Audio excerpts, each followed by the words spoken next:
saya itu kayak ada dua gitu. Bukannya, Jadi saya sendiri pun takut. Tiap saya bercermin tuh takut. Gitu. Sampai saya dibawa ke suatu tempat, mungkin ke tempat dia ya, rumahnya itu seperti kerajaan zaman dulu. Serem, serem. asli serem. Jadi rambutnya tuh gimbal, terus Allah Akbar, badannya tuh hitam semua, matanya merah.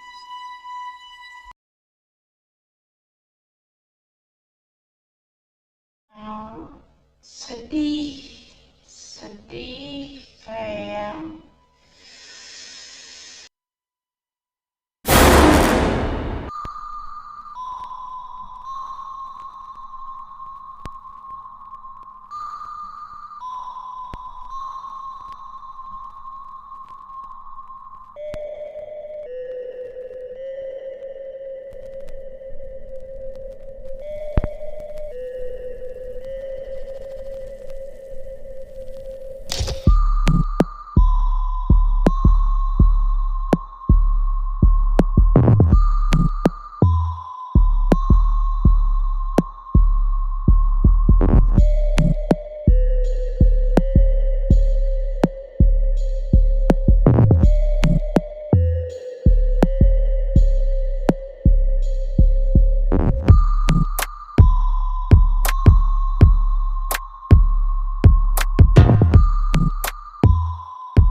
Assalamualaikum warahmatullahi wabarakatuh.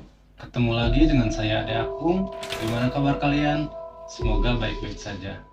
Dan semoga selalu dilimpahkan rezekinya serta dimudahkan urusannya. Untuk obras kali ini, saya ditemani oleh seseorang yang mempunyai kisah mistis dalam kehidupannya. Dan ini dia. Assalamualaikum Teh. Dengan Teh Dewi saja ya. Katanya Teh Dewi punya cerita mistis atau pengalaman pribadi lah gitu. Betul. Intinya saya pernah diikuti genderuwo sampai saat ini. Sampai saat ini dia datang terus gitu. Terus dari pertama itu pas saya tahu saya diikuti itu, saya kan ngaca gitu ya, istilahnya bercermin, dan muka saya itu ada dua gitu, seperti bukan saya sendiri, dua beda gitu. Sebelum mulai ceritanya, jangan lupa like, komen, dan subscribe, dan simak cerita berikut.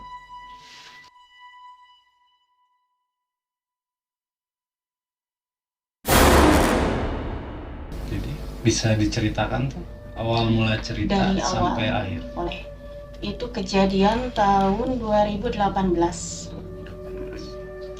Waktu itu pertama dia ada itu kan saya pindah rumah ceritanya.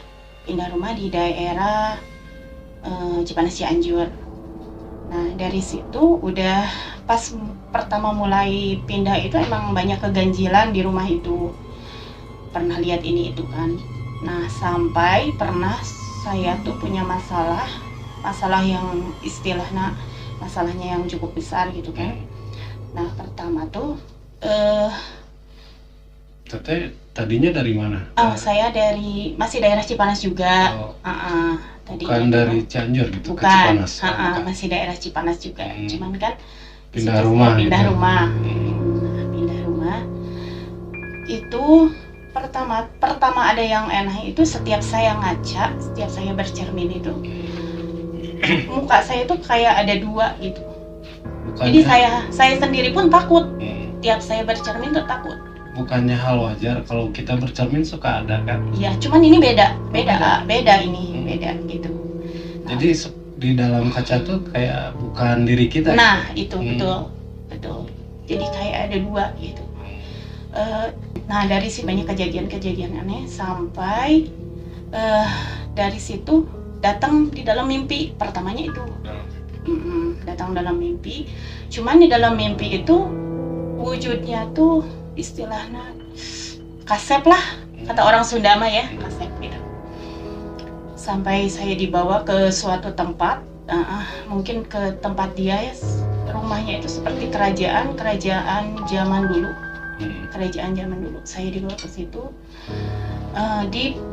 Di gerbangnya aja itu udah penuh sama pengawal kayak kerajaan. Jadi komplit kelihatannya ada pasukan, ada penjaga gerbang kayak gitu. Iya, ada.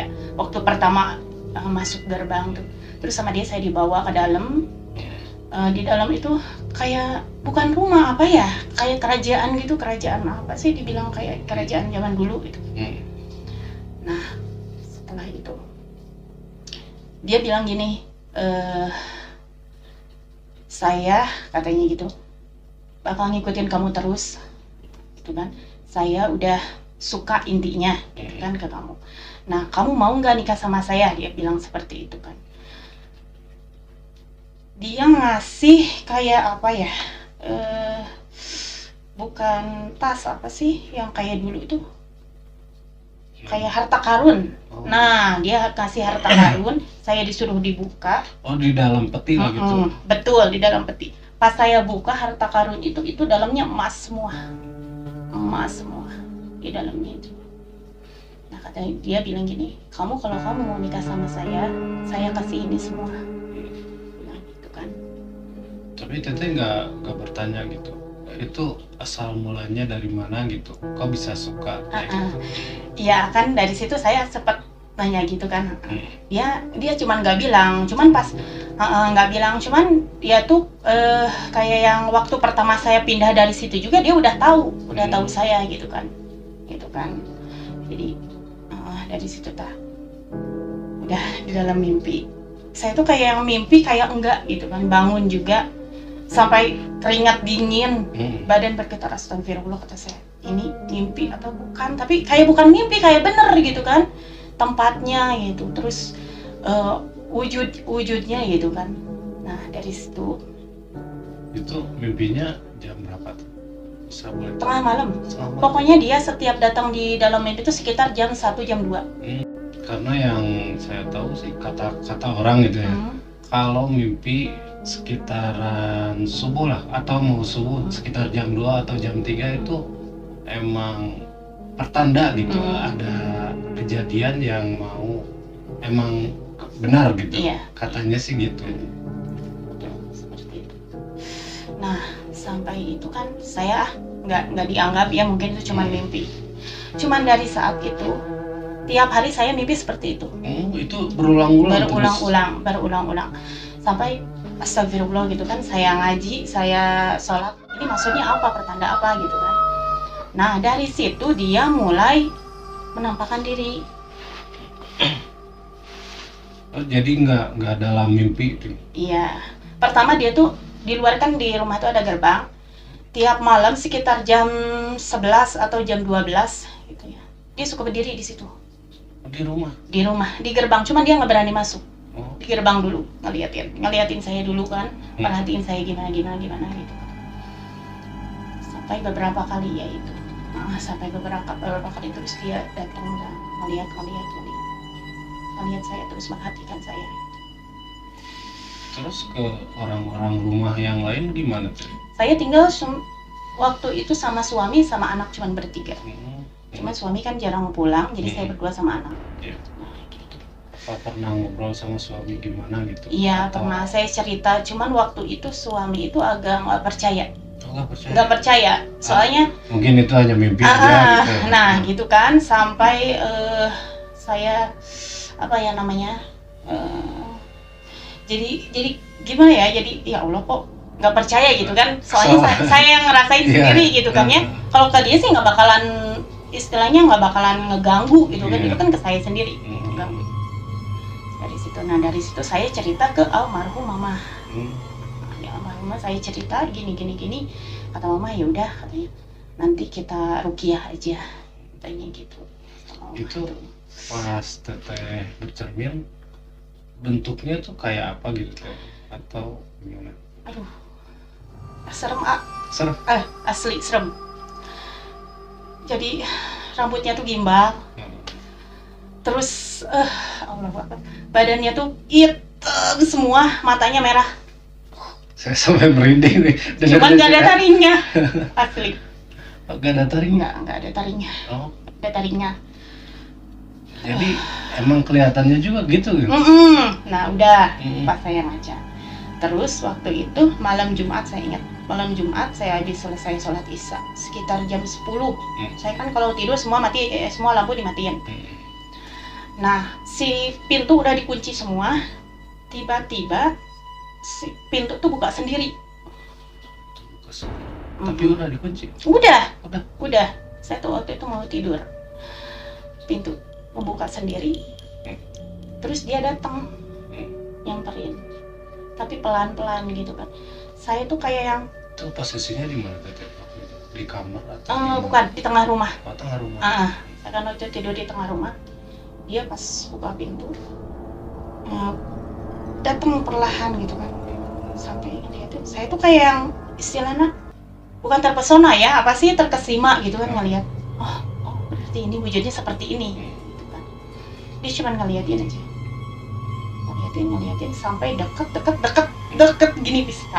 Ya Allah ya Rabbi, saya diem aja gini, nggak bisa ngomong, nggak bisa keluar mau ngomong, maksudnya kamu mau apa sih kesini gitu saking kan. kagetnya Kaget. Itu ada sekitar, ya nggak lama sih, ada 5 menit. Terus dia hilang, ngomongnya seperti itu, saya suka kamu, intinya saya mau nikahin kamu gitu.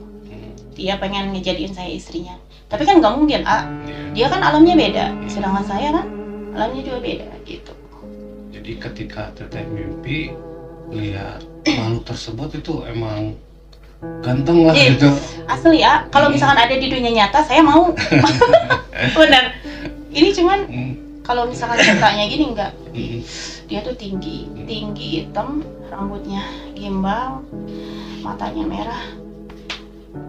Pas Ya Allah. kelihatan cermin itu.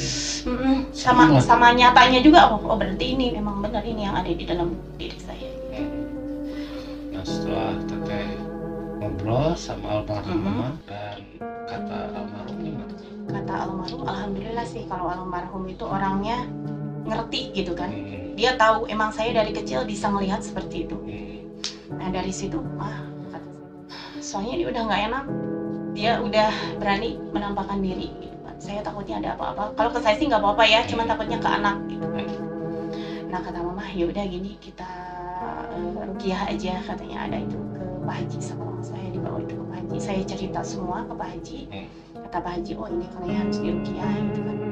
Nah saya sempat diruqyah itu beberapa kali, ya ada 3 kali dia tetap ngomong. Makanya itu sampai tahun 2019 2020. Nah 2020 masih rela. Pas diruqyahnya tahun 2018? Enggak 2019 mau 2020. Saya baru mau diruqyah gitu kan. Sebelumnya saya kata mama gini, ya udah ayo kita diruqyah. Cuma saya nggak mau, kayak ada yang ngalangin gitu. Tiap mau diruqyah ada aja kendalanya. Sampai 2020 saya maksa ke diri saya, ya Allah saya pengen sembuh, istilahnya nggak mau diganggu terus gitu kan. Nah, saya sama mama diantar, saya diruqyah.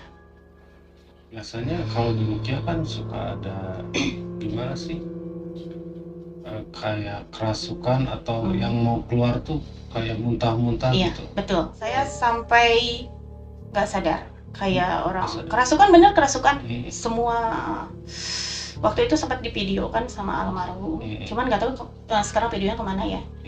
Soalnya saya kalau tiap lihat itu pasti nggak enak gitu video itu kan, makanya sama almarhum dihapus di video itu. Diruqyah. Dan setelah diruqyah ada reaksinya? Alhamdulillah setelah diruqyah itu kalau menampakkan diri jarang. Jarang. Cuman kalau masih di dalam mimpi ada. Gitu, di dalam mimpi. Terus kalau misalkan saya bercermin juga, alhamdulillah udah nggak takut gitu. Soalnya dia udah nggak ada mungkin ya. Cuman berani datangnya tuh di dalam mimpi. Di dalam mimpi itu dia tuh kayak yang sedih kayak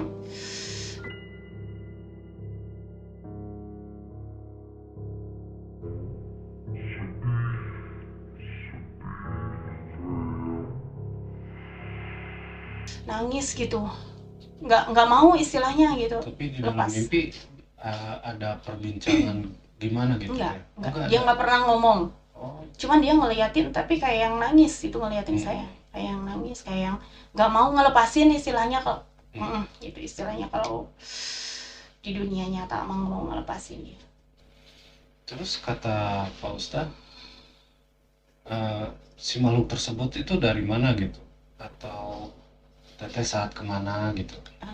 Enggak sih, nggak ada. Cuman saya mintanya Pak Ustadz tolong itu aja dibersihin gitu. Kalau misalkan ada yang masuk ke diri saya gitu kan, saya nggak mau diganggu terus di situ. Kata Pak Ustadz, ya insya Allah gitu kan, nanti dibantu katanya gitu. Dan alhamdulillah setelah diruqyah dia nggak berani menampakkan diri, nggak berani ganggu lagi. Cuman datang di dalam mimpi aja, kayak yang nggak berani, nggak ikhlas ngelepasin saya dari situ. Ada sampai berapa kali gitu teteh di ruqyah? Di ruqyah berulang-ulang Oh, berulang-ulang saya di ruqyah. Itu dari tahun 2000 2020 sampai dari 2020 awal sampai akhir itu saya. Lumayan lama. Lumayan, soalnya ini kata Pak Ustadz itu agak susah ya. Kalau misalkan ada makhluk yang senang sama kita itu kayaknya susah. Apalagi kalau misalnya kitanya itu jadi sering ngelamun, jadi kan datang terus masih datang. Nah, setelah tahun 2000 lalu 2001 sampai sekarang gimana? Nah itu kan pas akhir 2020 itu kan saya beres istilahnya di ruqyah. Nah itu dia, waktu dia datang ke mimpi, dia tuh kayak yang sedih, cuman dia nggak ngomong. Si genderuwo itu nggak ngomong, dia cuma ngeliatin sambil nangis ngeliatin saya. Mungkin itu perpisahan ya, perpisahan gitu. Mungkin itu perpisahan. Nah dari situ alhamdulillah 2021 nggak ada, itu kan saya pindah lagi. Pindah rumah. Pindah rumah ke dekat almarhum mama, rumah saya. Kata mama, ya udah itu rumah tinggalin katanya, soalnya itu rumah kan takutnya ada sesuatu gitu kan. Nah saya disuruh pindah, saya pindah ke dekat almarhum mama rumah. Dari 2021 alhamdulillah nggak ada sampai 2022 sekarang itu. Cuman beberapa bulan ke belakang dia ada lagi. Ada lagi gitu. Dia ada lagi beberapa bulan ke belakang. Dia ada lagi. Cuman dalam mimpi juga sih pertama datang. Mungkin silaturahmi ngelihat saya gitu ya. Silaturahmi ngelihat saya gitu. Dia cuman dari situ kan saya ini kayaknya udah nggak bener gitu. Makanya saya ke Pak Ustadz lagi minta diruqyah lagi. Saya pengen tuh dia tuh benar-benar pergi. Benar-benar hilang lah. Nah itu dia benar-benar hilang gitu. Makanya kata Pak Ustadz, teh kalau bisa teteh jangan ngelamun, pikiran jangan kosong. Terus kalau bisa teteh kalau misalkan ada masalah itu jangan dipendam sendiri katanya gitu. Coba cerita. Kalau misalkan itu dia pasti datang lagi. Jadi ada saat-saatnya dia Nah datang. iya, kalau misalkan ngelihat saya lagi ada masalah, saya sering ngelamun atau saya banyak pikiran, pasti dia ada. Walaupun cuma datang di mimpi gitu. Dia cuma merhatiin saya gitu, gimana.